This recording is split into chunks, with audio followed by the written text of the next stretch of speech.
Bismillahirrahmanirrahim. Assalamualaikum warahmatullahi wabarakatuh. Alhamdulillahi rabbil alamin. Wassalatu wassalamu ala rasulillahil karim. Sayyidina Muhammadin al-amin wa ala alihi wa sahbihi ajma'in wa ba'd.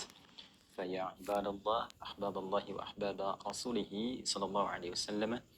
Usi nafsi wa iyyakum bitaqwallahi faqad fazal muttaqun fala tamutunna illa wa antum muslimun.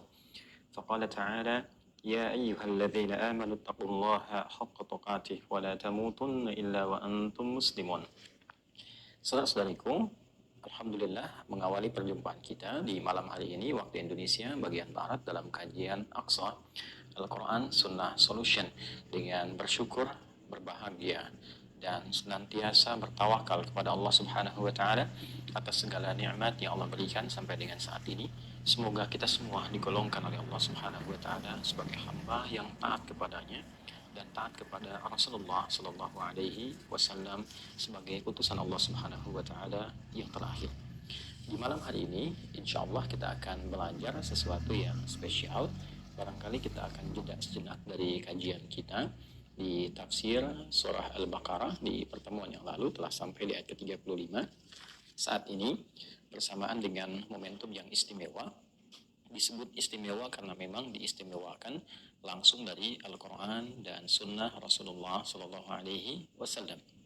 Dari segi waktunya, dari segi amalannya, untuk itu akan lebih baik dan lebih bijak nampaknya kita membahas tentang keistimewaan dimaksud, sehingga momentum yang Allah berikan kepada kita di hari-hari ini dapat kita manfaatkan sesuai dengan petunjuknya dan tentunya sesuai dengan keteladanan yang ditunjukkan oleh Rasulullah Sallallahu Alaihi Wasallam. Seperti diketahui bahwa saat ini kita telah memasuki 10 awal di bulan Dzulhijjah di tahun 1444 Hijrah, dan telah kita bahas dalam pendahuluan di hari Ahad yang lampau saat kajian di Masjid Al-Azhar Jakarta Permai bahwa Allah Subhanahu wa taala memberikan isyarat di dalam Al-Qur'an, tepatnya di surah ke-89 surah Al-Fajr, yang di pembuka surah ini khususnya dari ayat 1 sampai dengan ayat yang keempat diisyaratkan tentang keutamaan awal bulan Dzulhijjah, tepatnya 10 hari pertama di bulan Dzulhijjah, saat Allah Subhanahu wa taala berfirman, A'udzubillahi minasyaitonir rajim. Bismillahirrahmanirrahim.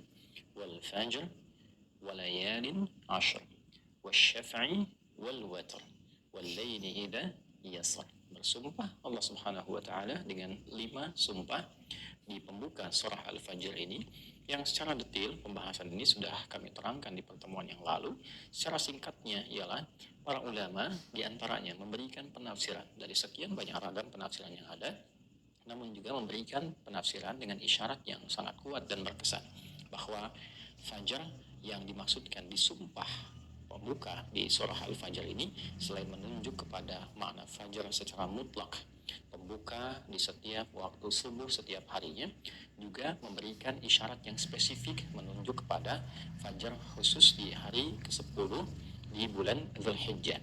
Demi waktu fajar. Fajar yang dimaksudkan sebagian ulama ada yang menafsirkan seperti pernah kita bahas, yaitu fajar di hari ke-10 di bulan Dzulhijjah, karena di situ akan menjadi pengantar kepada waktu duha, dan di situ ada ibadah selain sholat Idul Adha, juga dilaksanakan penyembelihan hewan untuk bertakarrub pada Allah Subhanahu wa taala yang kita kenal dengan kurban. Bagaimana dapat diketahui bahwa fajar dimaksud adalah fajar di hari ke-10 bulan Dzulhijjah, atau tepatnya 10 Dzulhijjah? Karena di ayat lanjutannya Allah memberikan gambaran walayalin 'ashr, dan 10 malam yang istimewa. Jadi didahului dulu fajar ini. Bukankah akan tiba fajar kalau melalui malam?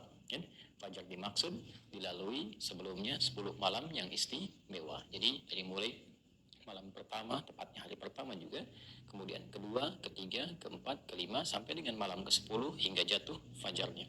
Artinya jika digabungkan, maka di hari pertama sampai dengan hari ke-10, baik itu siangnya sampai dengan malamnya, begitu istimewa, memberikan kesan bahwa gabungan ayat 1 dan ayat kedua memberikan kesan kepada kita semua bahwa 10 awal Dzulhijjah ini, 10 pembuka di bulan Dzulhijjah itu begitu diistimewakan oleh Allah Subhanahu wa taala. Pun demikian, bahkan ganjil dan genapnya baik itu tanggal 1-nya, tanggal 2-nya, 3-nya, 4-nya. Sehingga ada ulama yang memberikan penafsiran wasyaf'i wal watr, dan baik genap ataupun ganjilnya, atau bahkan walayalin ashar, ya, yang sebelumnya 10 malamnya genap dan ganjilnya, kemudian juga ketika tiba waktu malamnya walaili idza yasr, ya, baik malamnya dilakukan banyak beraktivitas itu menjadi istimewa, siangnya beribadah menjadi istimewa, dan itu adalah 10 hari pertama di bulan Dzulhijjah. Penafsiran ini nampaknya juga bukan penafsiran biasa, karena ada satu penguat yang disampaikan oleh Rasulullah SAW dalam hadis yang diungkapkan oleh Al-Imam Al-Bukhari dalam kitab Sahihnya, nomor hadis 969, dan diriwayatkan dari sahabat Ibnu Abbas radhiyallahu taala anhuma saat menyampaikan informasi dari Rasulullah SAW, atau kama qala ma min ayyamin al-amalu salihu, ya, tidaklah terdapat perjalanan hari itu al-amalu salihu fihinna ahabbu ilallah, saat amal saleh dikerjakan di hari-hari itu maka nilainya itu naik, lebih dicintai oleh Allah Subhanahu wa taala, yakni hadhil ayyam al-ashr, yaitu 10 hari pertama di bulan Dzulhijjah. Jadi dikonfirmasi oleh hadis Nabi sallallahu alaihi wasallam, jika kita melakukan satu amalan di 10 hari pertama di bulan Dzulhijjah, maka status amalnya itu naik di hadapan Allah Subhanahu wa taala menjadi bukan sekedar amal saleh, tapi jika benar dikerjakan, ikhlas dilakukan, statusnya naik menjadi amal saleh yang dicintai. Sekali lagi, amal saleh yang dicintai oleh Allah Subhanahu wa taala. Qala, sebagian sahabat mengonfirmasi, walal jihadu fi sabilillah ya Rasulullah, atau kama qala, ya Rasulullah, apakah jihad fi sabilillah tidak mampu menandingi keutamaan amalan di hari-hari awal ini, 10 hari pertama bulan Dzulhijjah? Maka Nabi sallallahu alaihi wasallam bersabda, walal jihadu fi sabilillah illa rajulun kharaja binafsihi wa malihi wa lam yarji' min dzalika bi syai'. Atau kama qala Rasulullah sallallahu alaihi wasallam. Tidak ada yang bisa menandingi keutamaan amalan di 10 hari pertama di bulan Dzulhijjah ini, kecuali satu amal saja yang memang puncak tertingginya dari segala amalan, yaitu seseorang yang berjuang dengan raganya, dengan hartanya sampai dia wafat di jalan Allah Subhanahu wa taala. Barangkali ada yang mengajar sampai dia wafat, ada yang kemudian berjuang dengan belajar, ya, mempelajari ilmu agama, baik berangkat keluar, ya, untuk belajar. Nah, itu statusnya sama dengan berjihad di jalan Allah dengan turunnya Quran surah 9 ayat 122, ya, wa makana lil mu'minin wa makana al mu'minuna, ya, au tidaklah sebagian semua orang-orang beriman itu ya liyanfiru kafah, untuk semua pergi ke medan perang semuanya. Falaula nafara min kulli firqatin minhum ta'ifah liyatafaqahu fid din wa liyunziru qaumahum idza raja'u ilaihim la'allahum yahdharun, ya, wa ma kana al mu'minuna liyanfiru kafah, dan tidaklah semua orang beriman itu bergerak semua ke medan juang dengan perjuangan militer. Falaula nafara min kulli firqatin minhum ta'ifah, maka mengapa tidak ada segelintir orang di antara mereka itu liyatafaqahu fid din, yang mengonsentrasikan, memfokuskan dirinya untuk belajar, memperdalam tuntunan agamanya, ya, supaya apa? Waliyunziru qaumahum idza raja'u ilaihim la'allahum yahdharun, supaya mereka bisa kembali ke masyarakat, ke negaranya, ke kampungnya, untuk menyebarkan ajaran agama Islam, supaya orang kenal Allah, kenal Rasulullah, beribadah dengan benar, dan itu dinilai oleh Allah Subhanahu wa taala sebagai bagian jihad juga, ya, perjuangan di jalan Allah. Gak mungkin keluar kecuali ada biayanya. Kadang-kadang mengajukan proposal, menjual ini dan itu untuk belajar, mendapat beasiswa, pulang mengajar kembali. Kalau ikhlas dia meninggal kemudian di jalan Allah, karena keikhlasan itu statusnya tinggi di hadapan Allah Subhanahu wa taala.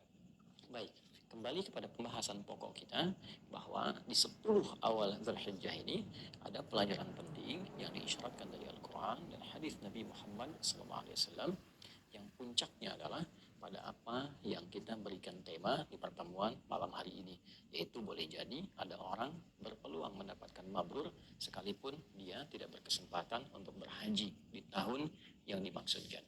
Tentu bagi yang berhaji ada jaminan langsung dari lisan Rasulullah SAW, seperti diungkap dalam hadis riwayat Al-Bukhari nomor hadis 1723, dan di kitab Sahih Muslim juga, ini sudah saya siapkan juga kitabnya, nomor hadis 1349.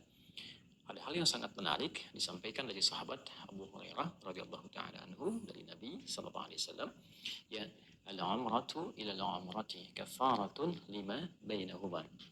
Orang kalau menunaikan umrah ke umrah selanjutnya, maka di antara umrah satu ke umrah kedua itu menggugurkan dosa-dosa kecil yang pernah dia lakukan.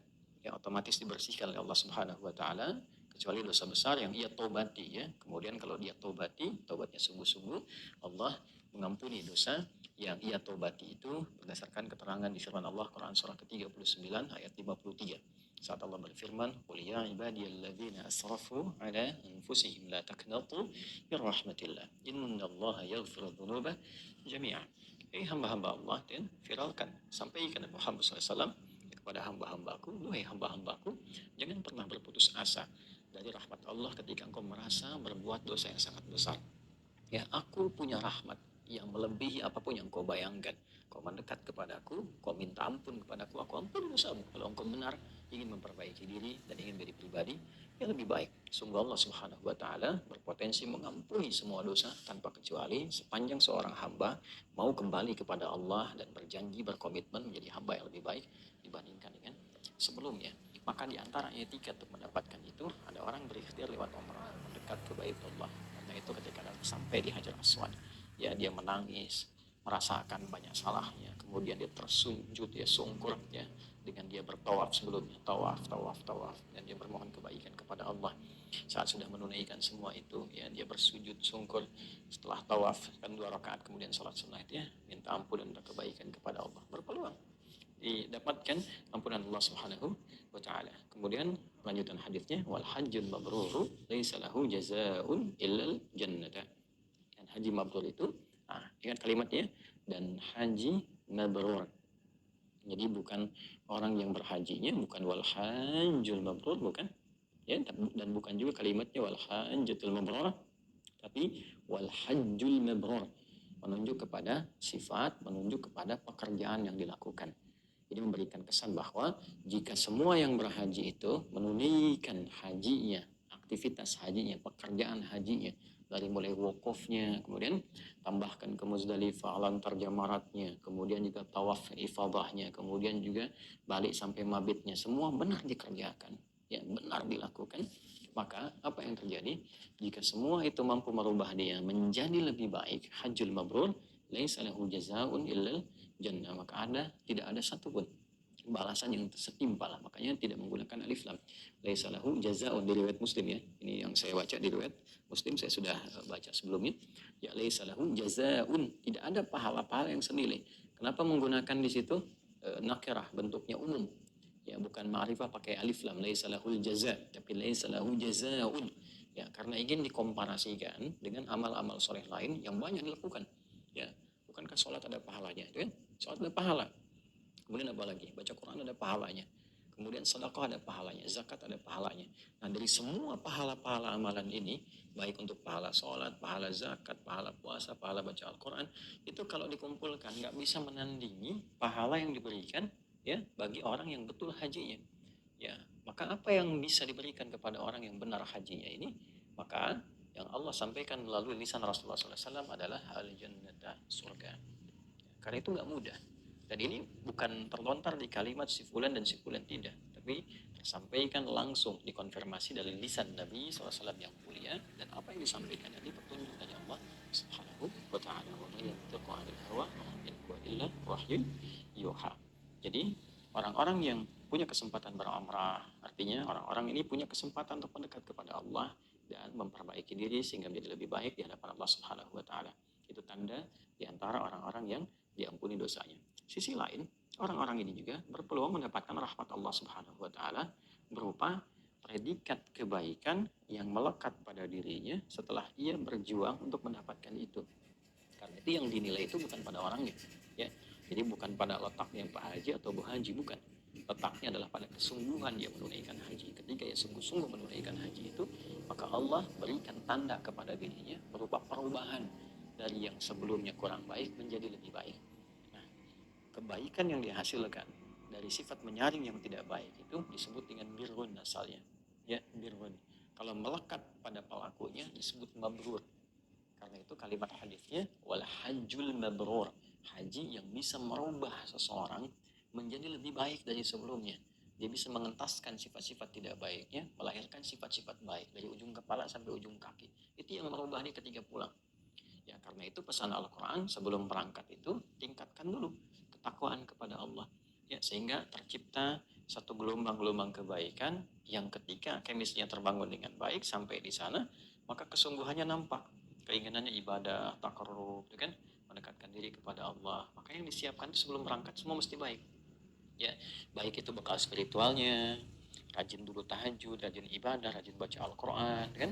Kemudian juga rajin bertobat. Pun demikian bekal materialistiknya, bukan materinya. Jangan sampai mengeluarkan dengan cara yang salah, kan? Maka saya juga pesankan jangan sampai ya ingin berhaji tapi dengan cara yang tidak tepat, uang yang tidak benar, ya caranya yang tidak tepat, kan? Pun demikian petugas-petugas yang di diamanahi oleh Allah Subhanahu wa taala untuk menjadi petugas pendamping haji mesti benar juga ya, karena tidak mudah untuk menjadi pelayan bagi duyufur rahman, kan? Khuddamul hujjaj itu tidak mudah ya, Allah memilih maka jadikan sebagai sarana untuk mendapatkan ridha Allah Subhanahu wa taala. Jangan sampai terjadi ketika mengucapkan labbaik Allahumma labbaik kata Allah la labbaik ya, labbaik Allahumma labbaik aku datang memenuhi panggilanmu, kata Allah nggak ada labbaik labbaikan, kan? Karena ternyata bekalnya tidak baik, perilakunya tidak baik, dan ditempuh dengan cara yang tidak baik. Karena itu bagi kita saat ini yang belum berhaji tahun ini kita harus mendoakan, ya mendoakan supaya jemaah yang berangkat dibersihkan hatinya oleh Allah, dibersihkan caranya dengan cara yang baik, petugas-petugas kita dari pemerintahan, dari relawan semua yang ada di sana oleh Allah Subhanahu wa taala disehatkan, diberikan kekuatan untuk berkhidmat dengan baik, diikhlaskan hatinya oleh Allah, dijauhkan dari perbuatan maksiat. Supaya apa?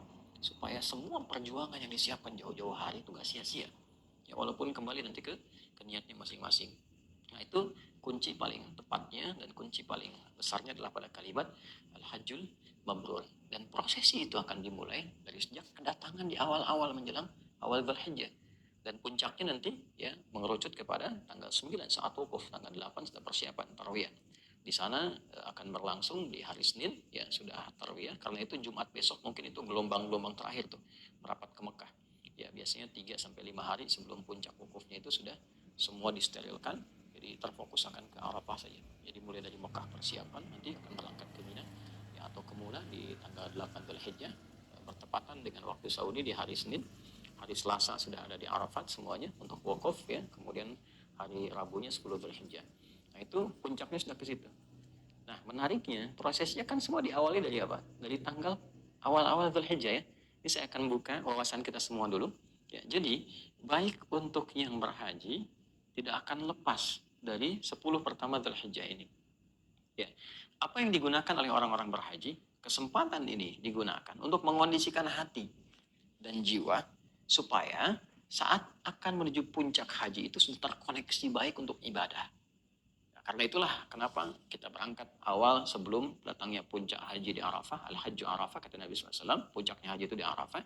Maka yang kita lakukan datang sebelumnya. Kan banyak di Masjidil Haram, banyak ikut salat fardu dulu, banyak berintikaf dulu, banyak munajat dulu. Supaya apa? Supaya ketika sampai ke puncaknya hati kita sudah terkoneksi. Ya, kayak warming up dulu ya. Itu yang dimaksudkan di Quran surah kedua Al-Baqarah di ayat 197. Ya, di surah Al-Baqarah ayat 197. Al-Hajju Ashhurum Ma'lumat faman farada fihinna al-hajja fala rafatha wala fusuqa wala jidala fil hajj wa ma tas'alu min khairin ya'lamuhu Allah. Ini garis bawahi. Wa tazawwadu fa inna khairaz zadi taqwa. Sebelum masuk ke puncak haji, banyak berbekal kata Allah. Nah, bekal terbaik itu takwa. Nah, takwa itu yang dimaksudkan menyiapkan kondisi hati, ya kondisi fisik kita, kondisi pikiran kita supaya terpusat terkoneksi kepada rahmat Allah Subhanahu wa taala, pada ibadah dulu, ya. Ingat-ingat apa yang mau dimintakan dalam doa, diistighfari, hal-hal yang perlu kita renungi, dicatat sebelum ke Arafat. Sehingga setelah sampai di Arafat itu kita optimal bisa ibadah. Ya, dari sejak berangkat malamnya semalam ke-9 sudah ada di sana. Ya, sudah mabit malamnya, sudah bersiap untuk persiapan wukuf keesokan harinya tanggal 9 begitu waktu zawal tiba, ya zuhurnya tiba, kemudian di jamak ya zuhur dengan asar, setelah kemudian berlangsung juga khutbah wukufnya, lalu kemudian dimulai wukuf. Nah, mulainya wukuf nggak mungkin bisa optimal memulai itu kalau hari-hari sebelumnya tidak disiapkan untuk itu. Jadi nggak mungkin bisa hari ke-9 itu wukuf kalau nggak ada hari ke-8 persiapan, hari ke-7, hari ke-6, hari ke-5. Dan kita baru bisa sadar untuk menyiapkan itu ketika masuk hari pertama. Nah, karena itulah puncaknya di hari ke-9 sudah siap karena terkoneksi diri ya dengan Allah Subhanahu wa taala dalam bentuk ibadah tentunya, ketaatan yang baik sekaligus dalam konteks hablum minannasnya kita sedang mengoreksi diri. Hubungan dengan orang tua apa, hubungan dengan keluarga bagaimana, dengan kerabat seperti apa. Kita kumpulkan untuk dievaluasi. Sehingga ketika sampai di Arafah, kita mengenal Allah, ma'rifatullah, mengenal diri kita, ma'rifatun nafsi, mengenal sekitaran kita, ma'rifatun nas. Kalau sudah seseorang mengenal Allah dengan baik, sehingga penghambaan kepadanya optimal, bertobat, ya memohon petunjuk, mohon kebaikan. Ma'rifatun nas, dia kenal orang-orang yang terkait dengan kehidupannya selama ini. Dia mendoakan kebaikan. Kadang-kadang ada pesan-pesan doa dia mohonkan kepada Allah. Dia tobati ya dosa-dosa yang terkait dengan lingkungan sekitarnya. Lalu setelah itu dia kenal dirinya. Apa sifat yang dominan bagi dirinya yang kurang baik, yang menjauhkan dia dari Allah, yang selama ini yang membuat dia selalu malas dalam menunaikan sholat, tertinggal dalam berjamaah misalnya, jarang ingin dekat dengan Al-Quran, dia berinteraksi, jarang menunaikan puasa dan sebagainya. Dia merasa diri, kekurangan saya penyebabnya ini. Ini yang menyebabkan saya sering terpleset. Ya, maka dari itu setelah itu nanti, setelah bertekad dia tahu, pergilah ke Muzdalifah, ya berangkat biasanya dari mulai ba'da maghribnya, kemudian berangkat ya sudah ke Muzdalifah, dia membawa batu untuk dia lontari sifat-sifat yang dia rasakan kurang baik pada dirinya. Itu sebabnya kenapa jumrah yang pertama itu di Aqabah wusta dengan ulahnya nggak dilontar, karena Aqabah itu gambaran dari pribadi seseorang, gambaran dari nafsunya. Nah, sedangkan nafsu itu sifat hewani yang kadang-kadang melekat pada diri manusia, itu disebut dengan sifat fujur. Wa nafsi wa ma sawwaha fa'alhamaha fujuraha wa taqwaha. Begitu dilontar di hari ke-10 itu persis ya. Lontar panjang hari ke-10, lontar dan dia membacakan kan pada saat itu bismillahi Allahu akbar kan. Tadi kan ya, bismillahi Allahu akbar, lontar. Bismillahi Allahu akbar, lontar. Kan itu refleksi dari dirinya sendiri. Maka apa yang terjadi setelah itu? Setelah selesai dia menghadap ke arah kiblat, dia bacakan inni wajjahtu wajhiya lilladzi fatara samawati wal arda hanifan muslima wa ma ana minal musyrikin. Inna salati wa nusuki wa mahyaya wa mamati lillahi rabbil alamin la syarika lahu bidzalika umirtu wa ana minal muslimin wa ana awwalul muslimin. Dia bertekad akan jadi pribadi yang lebih baik. Nah, inilah pengantar mabrur yang pertama. Setelah dilontar, dia merasakan ada ketenangan dalam jiwanya, hilang sebagian sifat-sifat kurang baiknya, dia menghadap kiblat, bertekad kepada Allah ingin berubah. Saat itulah dia berangkat ke Ka'bah untuk tawaf ifadah. Oke? Setelah itu nanti akan mabit di Muna ya atau di Mina semalam 2 malam. Setelah merasakan perubahan lebih baik, dia bisa tinggalkan nafar awal selesai hajinya, atau kemudian dia sempurnakan hari ketiga nafar akhir selesai hajinya dan merubah dia berpikir jernih lebih baik daripada sebelumnya. Itulah haji mabrur. Pertanyaannya, bagi kita yang tidak berhaji misal, atau di tahun ini kita tidak berhaji, mungkinkah kita meraih sifat mabrur itu dengan perjalanan 10 hari persis seperti orang-orang haji menyiapkan sampai ke puncak haji tanggal 9, pembersihan tanggal 10, dan ditambah 2 sampai 3 hari untuk menyempurnakan. Mungkinkah kita mendapatkan itu semua? Kita akan temukan jawabannya setelah menunaikan sholat Isya berjamaah, karena di sini sudah masuk waktu Isya. Kita lanjutkan ba'da Isya. Subhanakallah wa bihamdika asyhadu an la ilaha illa anta nastaghfiruka wa natubu ilaik. Alhamdulillah rabbil alamin. Assalamualaikum warahmatullahi wabarakatuh.